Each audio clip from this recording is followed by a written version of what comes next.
मे महिन्याच्या अखेरीस 10वी आणि 12वीचा निकाल जाहीर होण्याची शक्यता आहे। निकाल तयार करण्याचं काम आता अंतिम टप्प्यात आलेलं आहे। शिक्षण बोर्डाचे अध्यक्ष शरद गोसावी यांनी माहिती दिली आहे। मे महिन्याच्या अखेरीस 10वी आणि 12वीचा निकाल जाहीर होण्याची शक्यता आहे।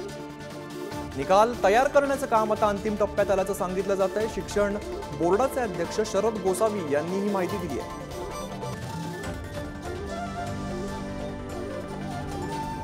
आमचे प्रतिनिधी बालाजी पोद्दार आपल्या सोबत आहेत। बालाजी, मे महिन्याच्या अखेरीस 10वी आणि 12वीचा निकाल येण्याची शक्यता आहे, काय माहिती आहे? नक्कीच आम्ही 10वी आणि 12वीची परीक्षा देणाऱ्या विद्यार्थ्यांसाठी ही आनंदाची गोष्ट आहे। फार प्रतिष्ठित असलेले विद्यार्थ्यांना दिलासा देणारे आहे आणि बोर्डाकडून निकालाचं जे काम आहे ते पूर्ण टप्प्यात आलेलं आहे। मेच्या अखेरच्या आठवड्यात 10वी आणि 12वीचा निकाल लागण्याची शक्यता आहे, तशी माहिती बोर्डाचे अध्यक्ष शरद गोसावी यांनी दिलेली आहे। निश्चित बालाजी, धन्यवाद या सगळ्या सविस्तर माहितीसाठी। तर शिक्षण बोर्डाचे अध्यक्ष शरद गोसावी यांनी माहिती दिलेली आहे।